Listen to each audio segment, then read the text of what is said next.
इस धरा पर जितने भी प्राणी हैं वह नश्वर है। जो भी जन्म लिया है उसकी मृत्यु निश्चित है। परंतु ऐसे 8 लोग हैं जो इस धरा पर आज भी जीवित हैं, और ये सभी चिरंजीवी हैं जो कभी भी मर नहीं सकते। यह सब किसी न किसी वचन, नियम या शाप से बंधे हुए हैं, और यह सभी दिव्य शक्तियों से संपन्न हैं। योग में जिन अष्ट सिद्धियों की बात कही गई है वे सारी शक्तियाँ इनमें विद्यमान हैं। यह परामनोविज्ञान जैसा है। जो परामनोविज्ञान और टेलीपैथी विद्या जैसी आज की आधुनिक साइंस की विद्या को जानते हैं वही इस पर विश्वास कर सकते हैं। इसके पीछे एक प्रचलित श्लोक भी है, अश्वत्थामा बलिर्व्यासो हनुमानश्च विभीषणा कृपा परशुरामश्च सप्ततय चिरंजीविना। इस श्लोक के द्वारा 7 लोगों के जीवित होने की व्याख्या की गई है। इस श्लोक का अर्थ है अश्वत्थामा, राजा बलि, व्यास, हनुमान, विभीषण, कृपाचार्य और भगवान परशुराम ये सभी चिरंजीवी हैं।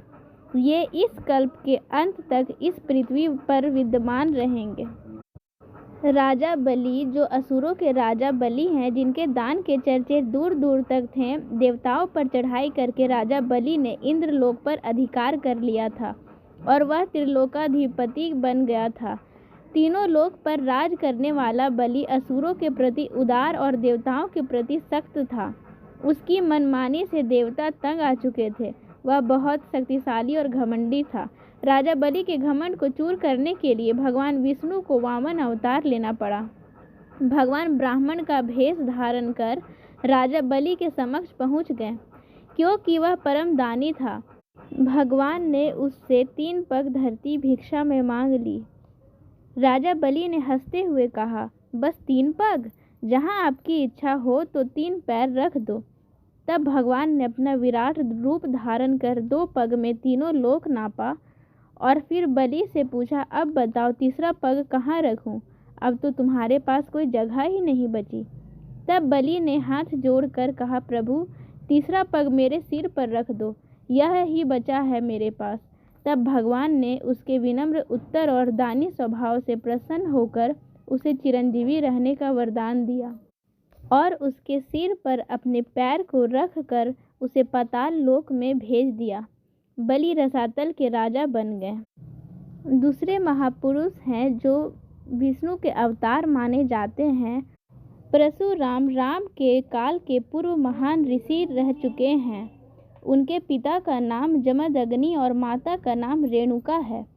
पति परायणा माता रेणुका ने 5 पुत्रों को जन्म दिया, जिनके नाम क्रमशः वसुमान, वसुसेन, वसु, विश्वावसु तथा राम रखे गए। राम की तपस्या से प्रसन्न होकर भगवान शिव ने उन्हें फरसा दिया था, इसीलिए उनका नाम परशुराम हो गया। भगवान परशुराम का अवतरण इस धरा पर राम से पहले हुआ था, लेकिन वे चिरंजीवी होने के कारण राम के काल में भी थे और कृष्ण के काल में भी थे। भगवान परशुराम विष्णु के 6वें अवतार है। इनका जन्म वैशाख मास की शुक्ल पक्ष की तृतीया को हुआ था, इसलिए उक्त तिथि अक्षय तृतीया कहलाती है। इनका जन्म समय सतयुग और त्रेता का संधि काल माना जाता है। चक्र तीर्थ में किए गए कठिन तप से प्रसन्न होकर भगवान विष्णु ने उन्हें त्रेता में रामावतार होने पर तेजोहरण के उपरांत कल्पांत प्रयत्न तक तपस्यारत भूलोक पर रहने का वर दिया। कल्कि अवतार होने पर उनका गुरु पद ग्रहण कर उन्हें शस्त्र विद्या प्रदान करना भी बताया गया है।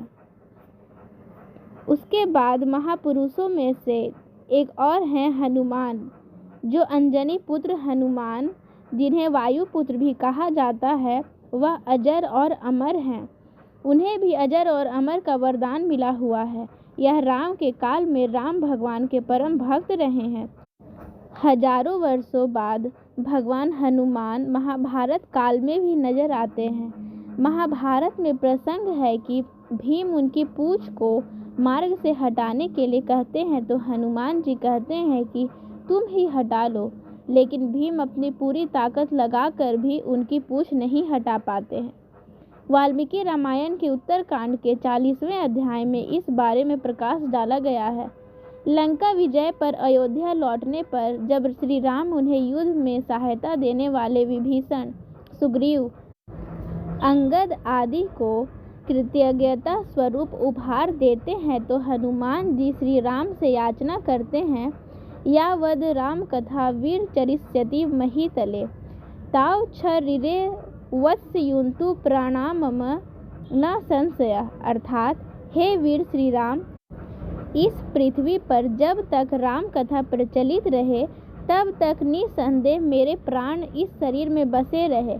इस पर श्री राम उन्हें आशीर्वाद देते हैं और कहते हैं, हे कपिश्रेष्ठ, ऐसा ही होगा, इसमें संदेह नहीं है। संसार में मेरी कथा जब तक प्रचलित रहेगी तब तक तुम्हारी कीर्ति अमिट रहेगी और तुम्हारे शरीर में प्राण भी रहेंगे।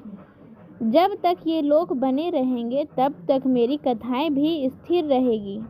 महापुरुषों में से एक विभीषण भी हैं, जो रावण के छोटे भाई हैं, जिन्होंने राम की नाम की महिमा जप कर अपने भाई के विरुद्ध लड़ाई में उनका साथ दिया और जीवन भर नाम राम जपते रहे। कोटा के कैथून में विभीषण का एकमात्र मंदिर है। ऋषि व्यास महाभारतकार व्यास ऋषि पराशर एवं सत्यवती के पुत्र थे। ये सांवले रंग के थे तथा यमुना के बीच स्थित एक द्वीप में उत्पन्न हुए थे। अतएव ये सांवले रंग के कारण कृष्ण तथा जन्मस्थान के कारण द्वैपायन कहलाए। इनकी माता ने बाद में शांतनु से विवाह किया, जिनसे उनके 2 पुत्र हुए, जिनमें बड़ा चित्रांगद युद्ध में मारा गया और छोटा विचित्रवीर्य जिनकी कोई संतान नहीं थी वह भी मर गए। कृष्ण द्वैपायन ने धार्मिक तथा वैराग्य का जीवन पसंद किया, किंतु माता के आग्रह पर इन्होंने विचित्रवीर्य की दोनों संतानहीन रानियों द्वारा नियोग के नियम से 2 पुत्र उत्पन्न किए, तो धृतराष्ट्र तथा पांडु कहलाए। इनमें तीसरे विदुर भी थे। व्यास स्मृति के नाम से इनके द्वारा प्रणीत एवं स्मृति ग्रंथ भी है। भारतीय वाङ्मय एवं हिंदू संस्कृति व्यास जी की ऋणी है। अश्वत्थामा गुरु द्रोणाचार्य के पुत्र हैं। अश्वत्थामा के माथे पर अमर मणि है और इसीलिए वह अमर है, लेकिन अर्जुन ने वह अमर मणि निकाल ली थी। ब्रह्मास्त्र चलाने के कारण कृष्ण ने उन्हें शाप दिया था कि कल्पांत तक तुम इस धरती पर जीवित रहोगे। इसीलिए अश्वत्थामा 7 चिरंजीवियों में से गिने जाते हैं। माना जाता है कि वे आज भी जीवित हैं तथा अपने कर्म के कारण भटक रहे हैं। हरियाणा के कुरुक्षेत्र एवं अन्य तीर्थों में यदा कदा उनके दिखाई देने के दावे किए जाते रहे हैं। कृपाचार्य शरद्वान गौतम के एक प्रसिद्ध पुत्र हैं। कृपाचार्य अश्वत्थामा के मामा और कौरवों के कुल गुरु थे। शिकार खेलते हुए शांतनु को 2 शिशु प्राप्त हुए। उन दोनों का नाम कृपि और कृप रखकर शांतनु ने उनका लालन पालन किया। महाभारत युद्ध में कृपाचार्य कौरवों की ओर से सक्रिय थे। इस प्रकार ये 7 महापुरुष चिरंजीवी कहलाते हैं। और इसके साथ साथ शास्त्रों के अनुसार एक यह भी कथा है कि मार्कंडेय ऋषि भी अमरत्व को प्राप्त किए थे। मार्कंडू मुनि ने अपनी पत्नी के साथ घोर तपस्या करके भगवान शिव को प्रसन्न किया और उनके वरदान से पुत्र रूप में मार्कंडेय को पाया। शिव ने मार्कंडू से पूछा कि तुम्हें दीर्घायु वाला गुणहीन पुत्र चाहिए या अल्पवायु वाला गुणवान पुत्र। तब मार्कंडेय ने गुणवान पुत्र की कामना की और इस प्रकार एक अल्पवायु वाले पुत्र का जन्म होता है। मार्कंडेय के जीवन की कुल अवधि 12 वर्ष की होती है। जब अपने अल्प आयु होने की बात अपने पिता से मार्कंडेय सुनते हैं तो वे बिल्कुल भी चिंतित नहीं होते हैं। मार्कंडेय भगवान शिव के भक्त थे, तो वे भगवान शिव के मंदिर में जाते हैं और शिवलिंग के समक्ष मृत्युंजय मंत्र का जाप करते हैं। निरंतर जाप करने से भगवान शिव यह देखकर प्रसन्न हो जाते हैं और उन्हें अमरत्व का वरदान प्राप्त करके अंतर्ध्यान हो जाते हैं। इस प्रकार इस सृष्टि में 8 ऐसे महापुरुष हैं जो सदा के लिए चिरंजीवी हैं, जो इस कल्प तक सदा के लिए जीवित रहेंगे। तो ये थे चिरंजीवी महापुरुषों के नाम।